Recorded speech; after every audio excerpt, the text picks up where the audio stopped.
You have questions, we have answers. This is Jane Muller. And this is Ken Muller. Welcome to our show, all about real estate with Ken and Jane. Today, we have as our guest Frank LoSacco, the Chief of Police for East Brunswick. Chief, big welcome to our show. Well, thank you for having me.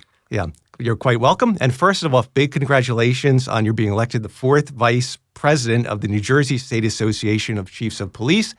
And I understand that in a few years, you'll become the president. So big congrats. That's a honorable thank you very much. selection. I appreciate that. It's certainly very humbling, and it is quite an honor to be included in the state association, not just as a member, but now as an executive board member. So I'm looking forward to it. Great. I believe our EB police earned it. Thank you. Especially under your leadership. Great reputation the police department has. I tell you, being an East Brunswick resident ourselves, there's two things we're very proud of as a resident. One is our police force. They keep us safe. One is our teacher, our school. So that's the two things, like we are no second to anyone else there. Yeah. Right. So, and our show is about real estate, but hand in hand with real estate are the quality of the schools, the educational system, and of course the community safety. I mean, nobody wants to live unsafe, so safety first. So certainly East Brunswick stands out as being one of probably the safest communities in the state of New Jersey. And I believe we were the first community to implement the police officers in the school system after the shootings, unfortunate incident that happened with Columbine. Yeah, we work very closely with our school system, and retired sergeant runs security there. Actually, he's retiring, and they're going to probably replace him with someone equally qualified, I'm sure. And we work hand in hand with the schools. And like you said, it became the model, actually, for the state of New Jersey, in which retired officers were hired to be in the schools, and they actually armed them they possess all the qualifications and the abilities to possess a firearm legally and also, tactically. And they do a phenomenal job. They work hand in hand with us, and we train with them. Mm-hmm. Absolutely. Fantastic. Yeah. So you've been in law enforcement all the way back to 1987. So let's take a walk down memory lane, and let's go back to 1987, wherein you joined the force as, I guess, a special officer. Talk about your initial journey. Yeah, seems like a lifetime ago. But yes, as soon as I graduated high school, one of my fifth grade friends, still best friends with him, his father worked as a special police officer, and he recommended to us to join the police force to get a sense of our commitment to the town and where we wanted to go. I've obviously always wanted to be a police officer, but I wasn't quite sure if that was the career path.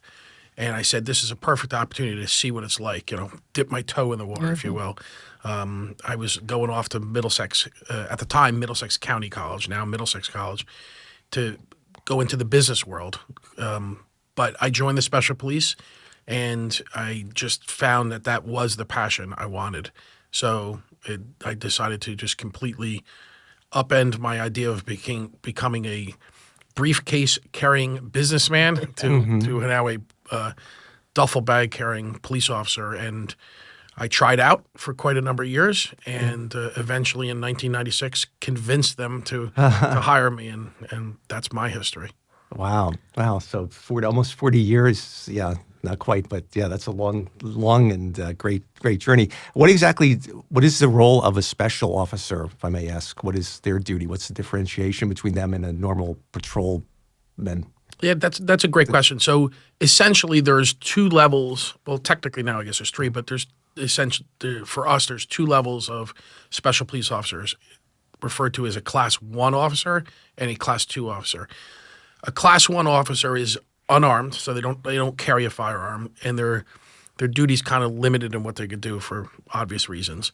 But they can enforce traffic laws. We do use them to do that. They direct traffic. They provide security at events like at the fair or other carnivals and various things that we have. And they do have police powers when they're working to issue summonses and to make limited arrest situations. That's a Class 1. A Class 2 actually has the same legal authority as a regular full-time police officer when on duty. It's just the difference is that when they're off duty, they're just John Q. Citizen again. Okay.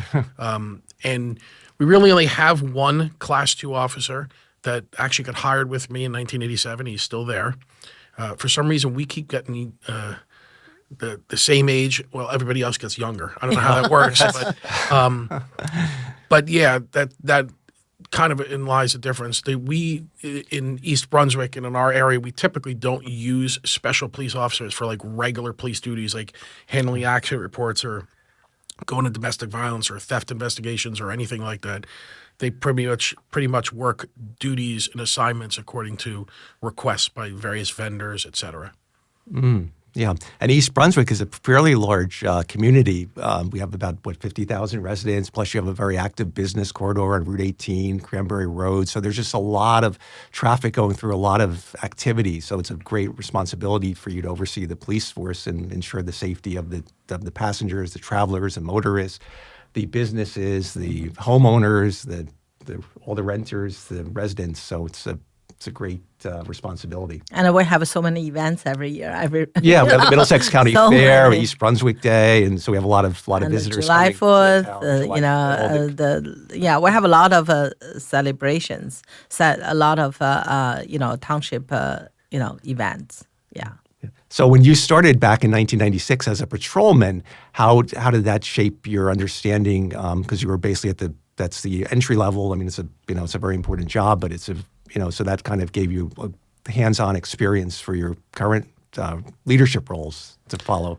Yeah, that's where it all begins. I mean, you establish a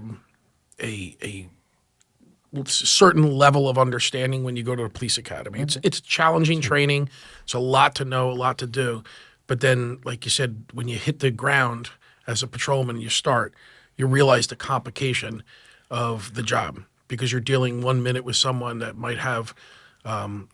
suffers from some type of mental illness, and then the next minute you're dealing with a very highly educated professional that's in a moment of crisis. So you have to, kind of cater to all kinds of different levels in any way, shape, or form.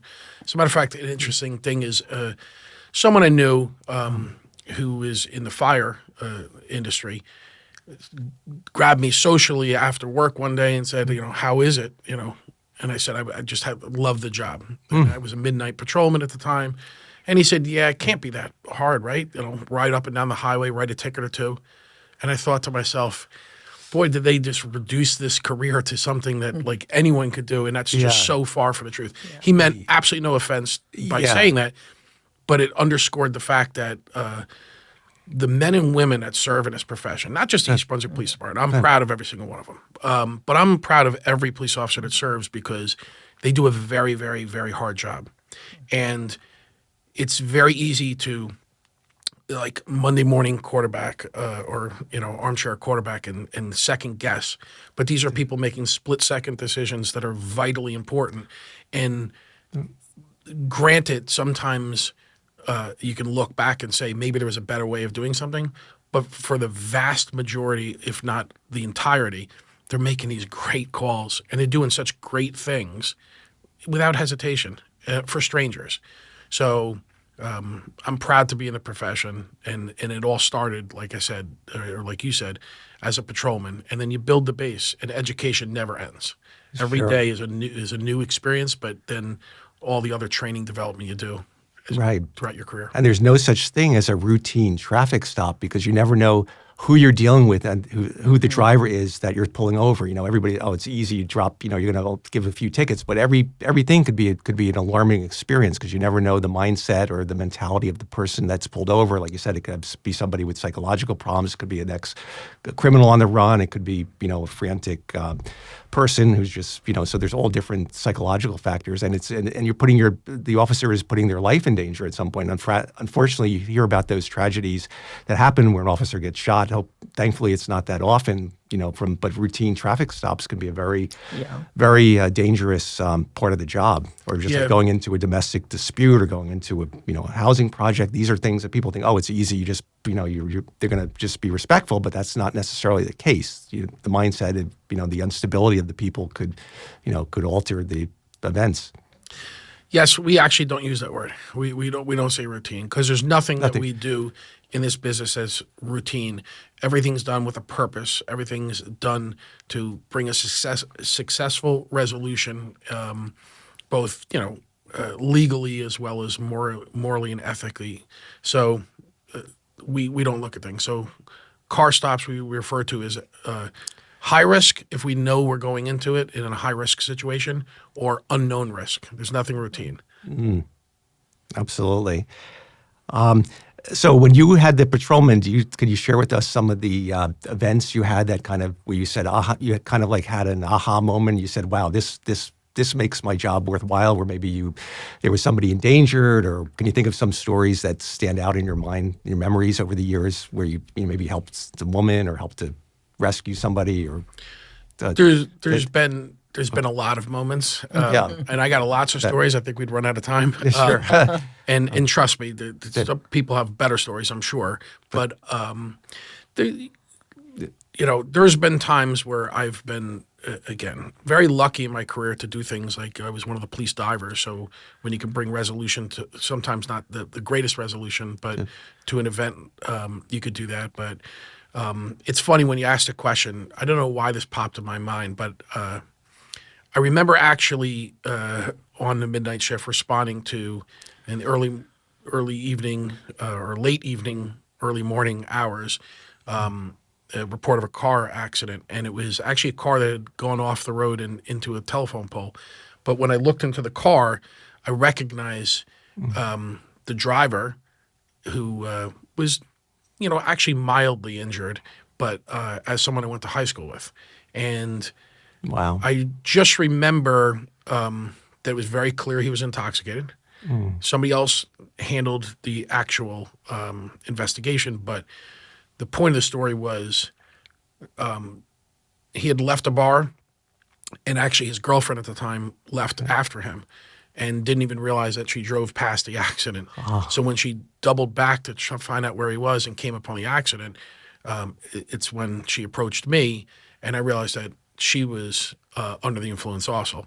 So I effectuated that arrest. Sure. And this might sound like a strange story, but it wasn't until a couple of years later I happened to be working at the Brunswick Square Mall, an off-duty job, providing security. They hire us sometimes to be there.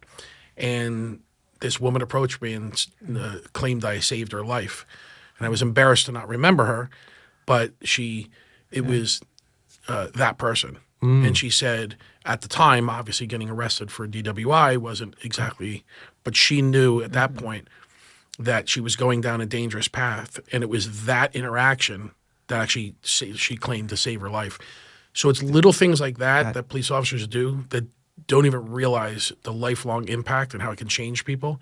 And that always stood out to me, that, as long as you do your job, but you do it with professionalism and compassion, you're going to make such a positive, and it doesn't necessarily mean everybody gets a break, because she didn't. No. She got arrested. But that was the best thing that could happen to her, because then she had to lose her license and probably go for counseling and therapy for about the dangers of DWI. So right, but her words, not mine.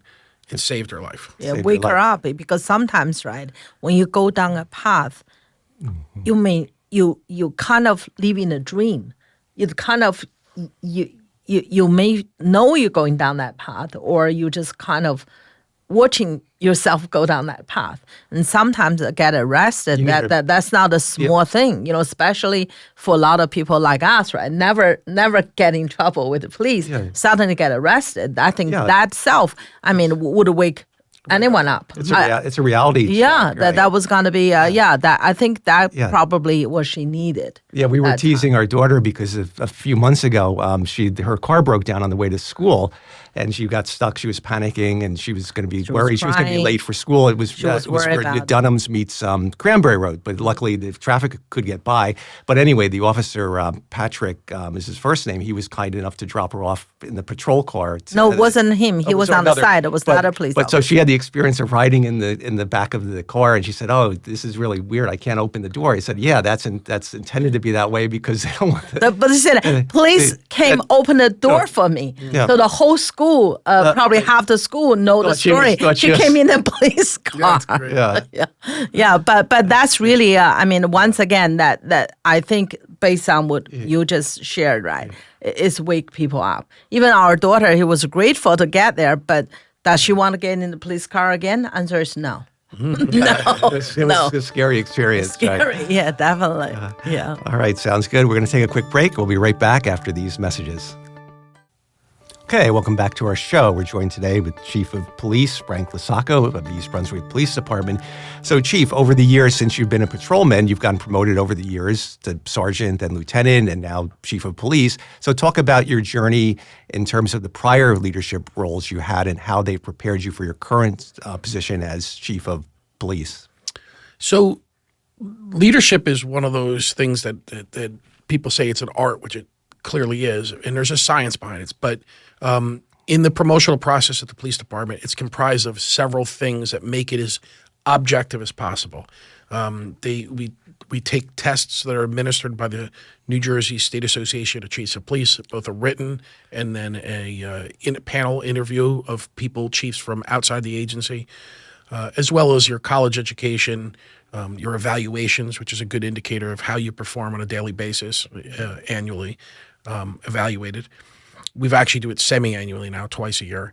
And then your seniority within the agency, because there's nothing better indicator that you're successful in your performance by the time, because you learn. Every day is a learning experience.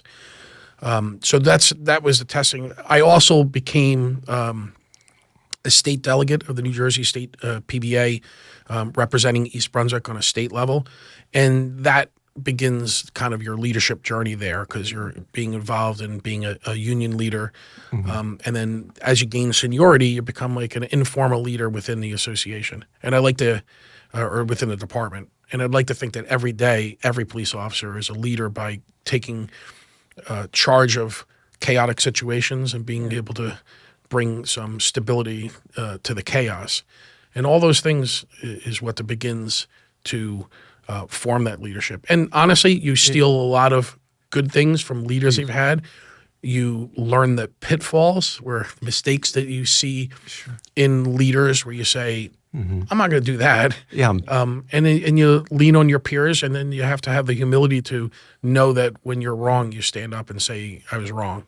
Right. And I guess the Association of Chiefs of Police is a great resource where you can bounce things off other your colleagues who are in similar leadership roles, and you can kind of bounce ideas. And probably every day is probably a learning experience, like even in our field or any profession. You're always learning and open. You just have to keep an open mind, be receptive to new ideas, input from the patrolmen and the other officers, and things evolve, right?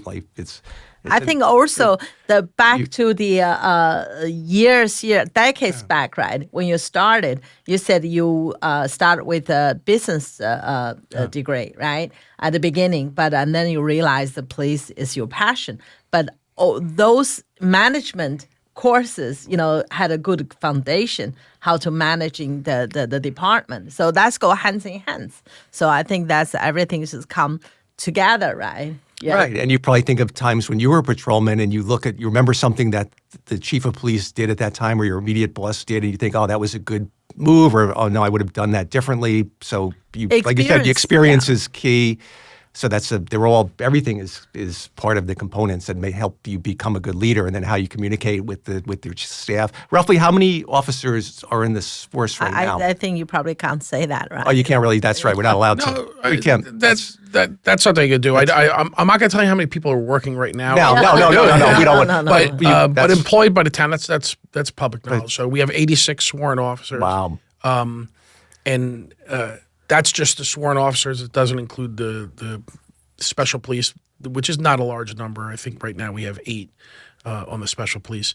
And then, we have some incredible civilian staff. It goes beyond just the uniformed men and women that you see. Our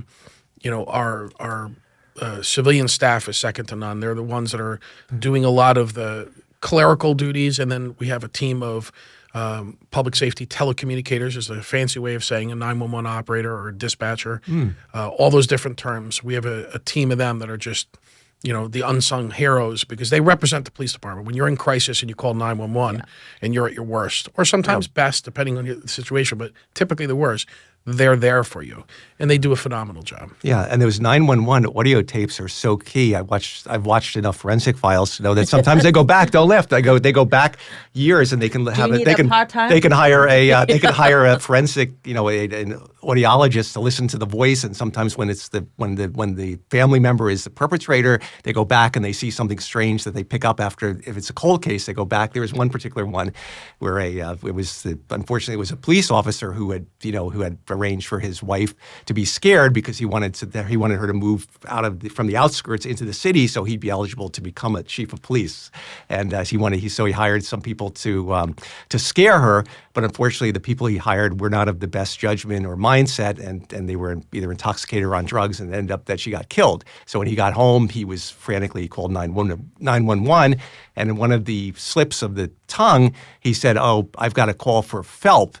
And they missed it the first time, but when they went back at the audio, when he said, it wasn't call for help, it was, I got a call for Phelp. Phelp was one of the thugs he hired to scare his wife, and that became a key piece of evidence that ended up indicting him and convicting him. So, wow. So there's a lot of things, and I'm sure the chief knows forensic fibers. It's such an evolving thing that you didn't have 40 years ago with DNA evidence, fibers left at the crime scene. That's just all that good stuff.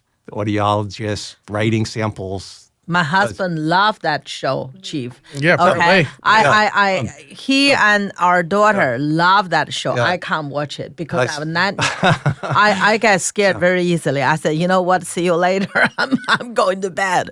So these two. I'm so surprised, you guys didn't, try to be a police. Yeah, no, we've seen probably many of the episodes. So, yeah. It's probably more than once. That's how we remember all this stuff. So let's talk about East Brunswick. It's a very diverse community, a lot of different ethnicities. How does the police force go about building trust between the officers and the residents? So one of the three tenets that we go by is honor, integrity, and public trust. That's the one that you kind of touched on. And the reason that we chose those is it's an honorable profession, an honor to serve the community. You do it with integrity, which is something we demand. And it all builds the public trust. So we work pretty hard on doing that. Yes. It's part of our community policing.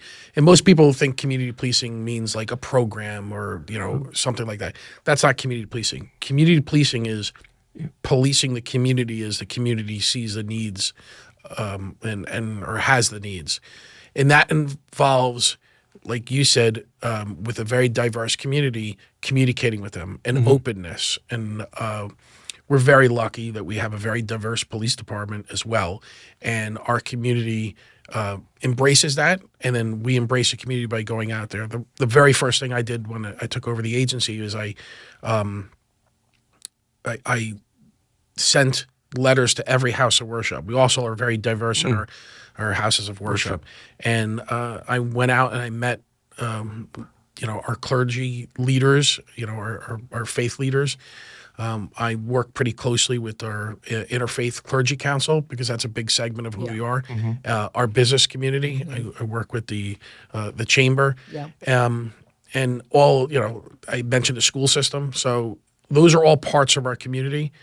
And that is what brings and connects the police department so we can find out what the needs are. And that's how we bridge the gap. Yeah, just communication, being open with the houses of worship, the community, the business leaders, right, the chamber. So you hit all the points, right? That's I remember that I think East Brunswick had coffee with the cops too. I attend before. Yeah. We do those programs. They're very important for us because when we go out with coffee with a cop, for example, and we do those types of things, it gives people the opportunity to come in kind of an informal setting, learn, ask questions, and then learn why sometimes people, quite frankly, don't know why we do things. Like one of the criticisms, I can't even say criticisms, but if we have a major incident, people want to know what's going on and they want to know now. And a lot of times in critical incidents like we had one the other day, where obviously people are concerned, so they just flood the 911 center with phone calls to find out what's going on. So part of building public trust is to say, listen, when we're handling something, we're going to keep you safe. You need to trust that we're handling it. Because quite frankly, as much as you want to know what's going on, understandably so, when you pick up the phone, you're now getting someone away from handling what's going on. And it slows us down. It makes it, quite frankly, much more dangerous for the situation. Sure. So part of that is going out of these community events, speaking with people and saying, we got you. Okay? We got you. Let us. Because again, these professional men and women that I work alongside, I'm in awe of them because it's not riding up and down the highway, writing a ticket or two. It's learning the laws, learning the procedures of what works and how it evolves and using the technology and all these things. So that's an important thing. And programs like that are my big one, and I work with a partner in community policing. We developed a citizen police academy. Yes. Okay. We used to have a senior citizen academy. We still do. And we used to have a junior, but we never hit anyone in the middle. Okay. So anyone over the age of 18 can join the citizen police academy. We don't make them run.